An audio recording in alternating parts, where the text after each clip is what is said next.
हरे कृष्णा। परम जय दे श्री कृष्ण संकीर्तनम। जय श्रील गुरुदेव।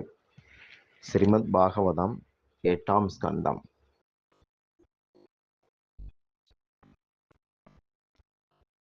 ஒருத்தருக்கு தகுதியும் வேணும், அறிவும் வேணும். தகுதி இல்லாதவங்களுக்கு உள்ள அறிவு உலக நாசத்துக்கு தான் பயன்படும், நல்லதுகள் நடக்காது. மனித வாழ்வின் கடமைகள் ஸ்ரீமத் பாகவதத்தில் உள்ளது. வாழ்வின் குறிக்கோள் ஸ்ரீ சைத்தன்ய சரிதாமிரத்தில் சொல்லப்பட்டிருக்கு. இந்த பாகவதத்தில் முதல் ஸ்கந்தம் ஒரு சீடனுடைய தகுதிகளை சொல்லிச்சது. 2ஆம் ஸ்கந்தம் சீடனுக்கான ஞானம் பற்றியும், 3 ஞானத்தை பெற என்ன கடைப்பிடிக்கணுங்கிறத சொல்லிச்சது. 4வது ஸ்கந்தம் அறம்பொருள் இன்பம் வீடு இதுகளை எல்லாம் பற்றி சொல்லுது. ஸ்ரீமத் பாகவதம் அறம்பொருள் இன்பம் வீடு இந்த 4 புருஷார்த்தங்களை பேசுது. சைத்தன்ய சரிதாமிரதமோ 5வது புருஷார்த்தமான ஸ்ரீ கிருஷ்ணர் மீதான தூய அன்பு, தெய்வீக அன்பு, அதாவது கிருஷ்ண பிரேமை பற்றி பேசுது. 5ஆம் ஸ்கந்தம் பரமஹம்ச லட்சணமும், 6ல் ஜீவனுக்கு பகவான் தரக்கூடிய அருள் ஊட்டம் அது பற்றியும், 7ல் வாசனைகள் பற்றியும் பார்த்தோம்.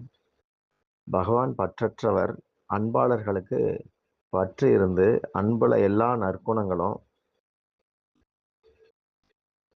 பொதியப்பட்டு இருக்கு. அதாவது அன்புள்ளவங்களுக்கு எல்லா நற்குணங்களும் அவங்களுக்குள்ள பொதிஞ்சு இருக்குது. ஆனால் பகவானுக்கு பற்று கிடையாது. கிருஷ்ணனுடைய இதயம் அன்பு கடல், ரச சாகரம் அப்படின்னு சொல்லலாம்.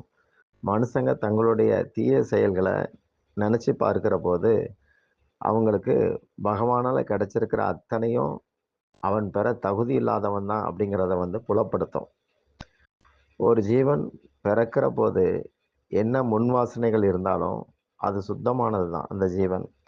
அறிவு வர வர குழந்தைக்கு வாய் பேசுகிற வாய்ப்பை பகவான் தாரார். அறிவை பகவான் படிப்படியாக தாரார். ஒரு குழந்தை பிறந்ததும் அதற்கு எப்படி பால் அருந்தணும் அப்படிங்கிற அறிவை பகவான் தந்திருக்கிறார். அதே போல் ஒரு மீனுக்கு குஞ்சு பிறந்ததும் நீந்திர புத்தி அதுக்கு இருக்குது. வாழ்வை சீரமைக்கிறதுக்கு தான் பகவான் ஞானத்தை கொடுக்கிறார். மனுஷன் யோக்கியமாக இருப்பான் அப்படிங்கிற நம்பிக்கையில் பகவான் மனுஷனுக்கு நிறையா சலுகைகள் கொடுத்துருக்கிறார். சலுகைகள் தேய்மானத்தை போக்குறதுக்கும் மற்றும் நாகரிகமாக இருக்கவும் தரப்பட்டது. அடுத்த ஜீவர்களை மட்டம் தட்ட தரப்படலை. பகவத் கதைகளை கேட்கறதுனால ஒருத்தர் அதாவது கேட்கறதுனால மட்டும் லாபம் அப்படின்னு சொல்ல முடியாது. கேட்டதை மனசில் நிறுத்தணும். கேட்டபடி வாழுற போது வாழ்ந்தாச்சுன்னா அதில் லாபம் இருக்குது. பகவான் யாரையும் கவலையோடு இருக்க செய்கிற மாதிரி வச்சுக்கல. கவலைகள் அபிமானத்தால் வரக்கூடியது. கடவுள்கிட்ட இருக்கிறது கருணை மட்டும்தான். இருக்கிற எல்லையற்ற கருணையை ஜீவர்கள் பயன்படுத்த இன்னும் முயற்சிக்கலை. ஏராளமான புனிதமான எண்ணங்களை உருவாக்குறதுக்கு மனசை கொடுத்துருக்கிறார். மனசின் சக்தியை தவறாக பயன்படுத்துகிறவன் அரக்கன், சக்தியை சரியாக பயன்படுத்துகிறவன் பக்தன். இறைவனில் மனசு லயிச்சா மனோபலம் கூடும். உலகியலில் லயிச்சதுன்னா மனோபலம் நாசமாகுது. பகவத்கிருபை ஜீவர்கள்ட்ட தகுதிக்கு மீறி தான் தரப்பட்டு இருக்கு. ரண்யகசிபுவுக்கு செல்வம், அந்தஸ்து, காலம் இப்படி எல்லா சௌகரியங்களையும் கொடுத்துருக்குது. இயற்கை கொடுத்துருது. அத்தனையும் அவன் போகத்துக்கு தான் பயன்படுத்தினான். தான் மட்டும் சுகவாசி அப்படிங்கிற போக்குனால எல்லாரையும் துன்புறுத்தினான். ஒழுங்கற்ற போகம் மனுஷனை ரோகி ஆக்கிறோம். ரோகினா வியாதியஸ்தன். புலன்கள் அந்த போகத்திலே போச்சுன்னா வியாதியஸ்தனாக மாறிடுறாங்க. பக்தி புலன்களை ஆரோக்கியமாக்கிறது. நெருப்பில் விறகு போட போட கொழுந்து விட்டு ஆரவாரமாக அது எரியுது.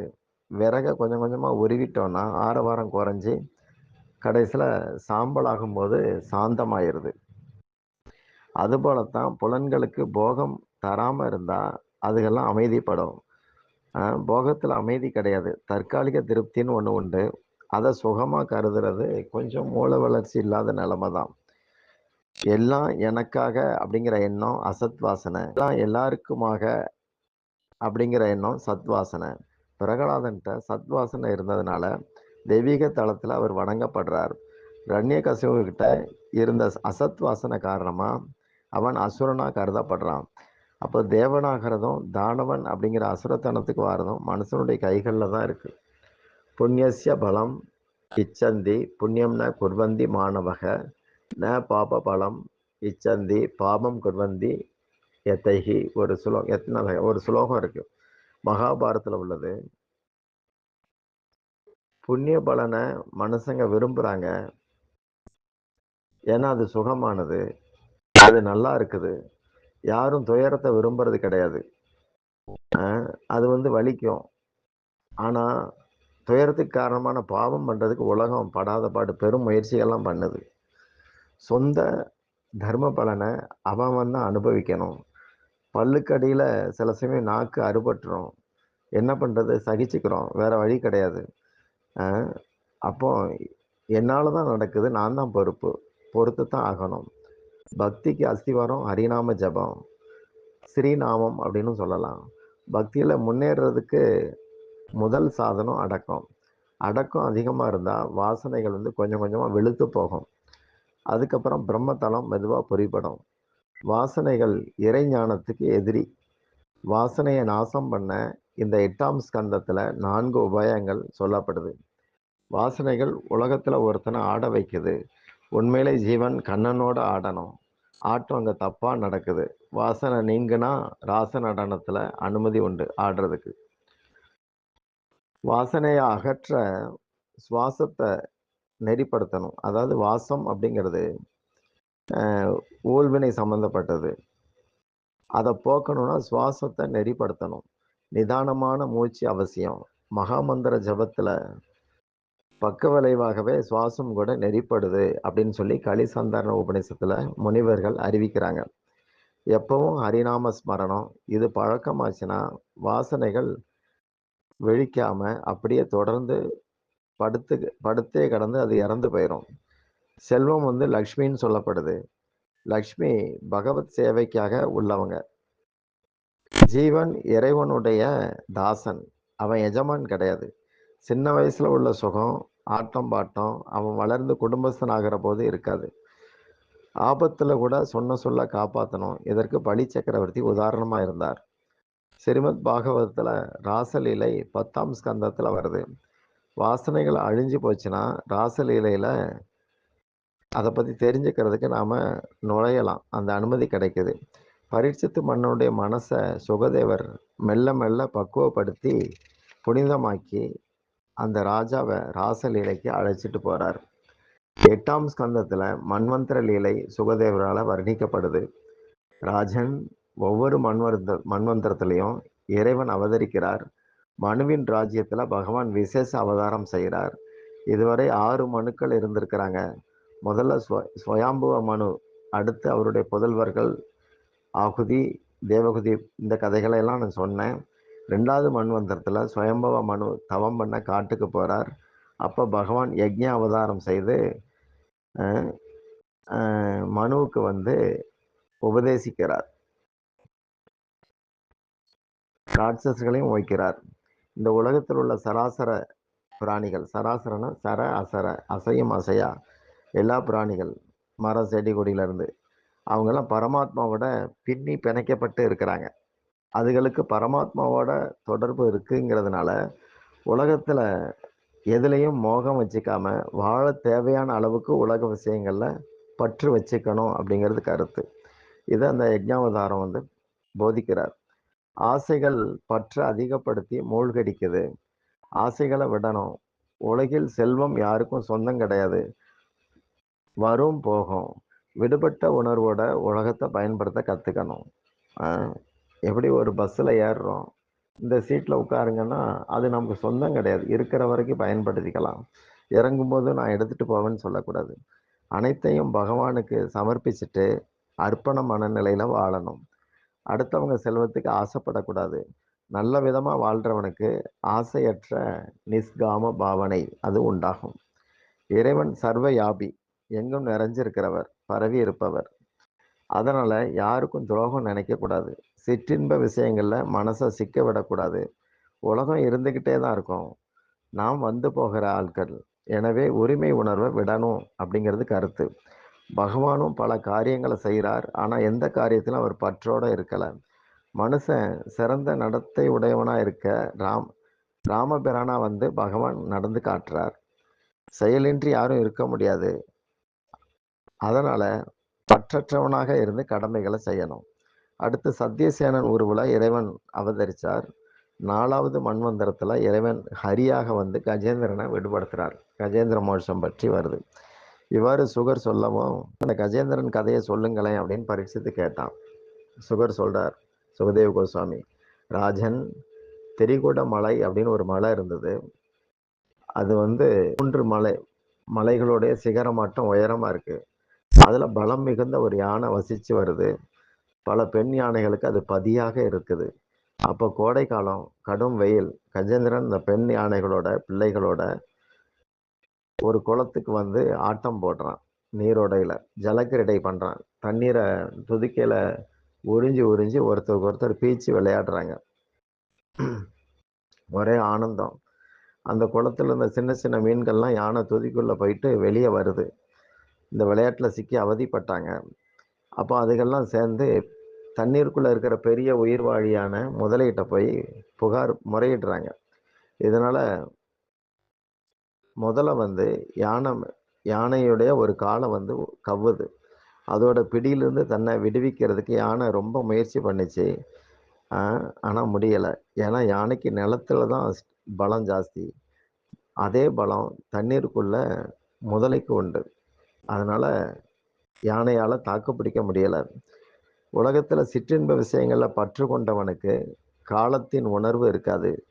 சிங்கம் ஆண்டுக்கு ஒரு முறை தான் இணை சேரும். யானை அப்படி கிடையாது. கஜேந்திரனுடைய வசிப்பிடம் திரிகூட மலை. தங்கம், வெள்ளி, இரும்பு 3 மலைகளால் ஆனது. வாரத்துல தேவர்கள் பொழுது போக்குறதுக்கு விமானங்கள்ல வந்து போவாங்க. அப்படி ஒரு நந்தவனம் இருக்கு. காம கேளிக்கைகள்ல கஜேந்திரன் ஈடுபடுறான். எங்கு விளையாட்டு மோகம் இருக்கோ அங்க மரணம் நெருங்கி வரும். உண்மையிலே காமந்தான் மனுஷனை அனுபவிக்குது. மனுஷன் அதை அனுபவிக்கல. யமதூதனுக்கு காலன் அப்படின்னு பேரு. ஏன்னா அவன் முதல்ல காலத்தான் பிடிப்பான். காலுடைய சக்தி நலிஞ்சு போனா காலன் காலை பிடிச்சிருக்கிறான் அப்படின்னு அர்த்தம். உடனே பயப்படாம பகவானுடைய காலை பிடிச்சிருங்க, தப்பிச்சிடலாம். காலன் போது மனைவி பிள்ளைகள் ஒன்றும் செய்ய முடியாது. அவங்களுடைய முயற்சிகள் பலிக்கல. காலத்துக்கு காலன் கிருஷ்ண தரிசனம் தான். முதலையுடைய வாயிலிருந்து மீள்றதுக்கு யானை பெரும்பாடு படுது. ரத்தமெல்லாம் கொட்டியதும் அதோடைய சித்தம் தெளிஞ்சு மனைவி பிள்ளைகள் உறவு அத்தனை பேரும் முயன்றும் கஜேந்திரனை காப்பாற்ற முடியல. இதனால விட்டுட்டு போயிட்டாங்க. அவனுடைய பலம் முடிஞ்சிருச்சு. கிருஷ்ணர் கீதையில சொல்றார், பலவீனர்களின் பலம் நானேங்கிறார். பலவீனர்களை காக்கும் பலம். இதனால்தான் சாவுக்கு நிகரான வேதனையில பலவீனப்பட்டு போனவங்க கடவுளை நினைக்கிறாங்க. திரௌபதி புடவையுடைய தலைப்பை பிடிச்சிக்கிட்டு தன்முனைப்புல இருந்தார். அது வரைக்கும் கிருஷ்ணர் உதவி வரல. பகவான் அரகுர பிரேமைய நம்ப மாட்டார். முழு சரணாகதி வேணும். இப்போ கஜேந்திரன் ஆதரவற்றவனா மாறிட்டான். எந்த ஆதரவும் இல்லை. தனக்கு யாரும் இல்லைங்கிற நம்பிக்கை வந்துச்சு. இதனால பகவானை நோக்கி குரல் கொடுக்கிறான். தினமும் கஜேந்திரனுடைய துதிய பாராயணம் பண்ணலாம். ஜீவன் முதுமைப்படும் போது யாரும் பக்கத்துல இருக்க விரும்ப மாட்டாங்க. முதியவர்களை ஓரங்கட்டுவாங்க. நோயாளிகளையும் அப்படித்தான். கஜேந்திரன் மாதிரி ஒரு தனிமைக்கு இவங்க ஆட்படுறாங்க. ஊர் பேர் தெரியாம ஒருத்தன் பஸ் ஏறிட்டா இறங்குற வரைக்கும் அவனுக்கு குழப்பம் இருக்கும். அதே போல மரணத்துக்கு தயாராகாதவன் கடைசி காலத்துல வேதனைப்படுவான். இது சாஸ்திரம். மனிதனுடைய செயல்பாடுகள் அவன் எப்படிப்பட்டவன் மீண்டும் பிறக்கிற மாதிரி, அதாவது மனுஷனா இருக்கிறவன் செயல்படும் போது மீண்டும் பிறக்கிற மாதிரியே தான் அவனுடைய செயல்களா இருக்கு. கஜேந்திரன் மிருகமா இருந்தா கூட பகுத்தறிவோட பகவானை சரணடைஞ்சான் அப்படிங்கிறது இங்க தெரிய வருது. ஆதி மூலமேன்னு குரல் கொடுத்தான். மனுஷங்கள்லாம் ஆபத்துல ஐயோன்னு தான் கதறுவாங்க. கஜேந்திரன் பரமாத்மாவை வர்ணிச்சு கதறினான். எப்பவும் பகவான் நெனப்பு இருந்ததுன்னா, இறக்கும்போது நிச்சயமா அவர் நெனப்பு வரும். அதுக்கு தான் ஹரிநாம ஜபம் அப்படிங்கிறது இருக்கு. மிருகங்கள், பறவைகள் எதையும் சேர்த்து வைக்கிறதில்ல. மனிதன் சேர்த்து வைக்கிறான் அப்படிங்கிறதுனால, அவனுக்கு சேமிப்பிலேயே மனசு போய்க்கிட்டே இருக்கும். கஜேந்திரன் பகவான துதிக்க ஆரம்பிக்கிறான். முற்பிறவியின் நற்காரியங்களின் பயனாக பகவான சரணடைகிற புத்தி அவனுக்கு வந்தது. ஹரே கிருஷ்ணா. மீதி நாளைக்கு பார்க்கலாம்.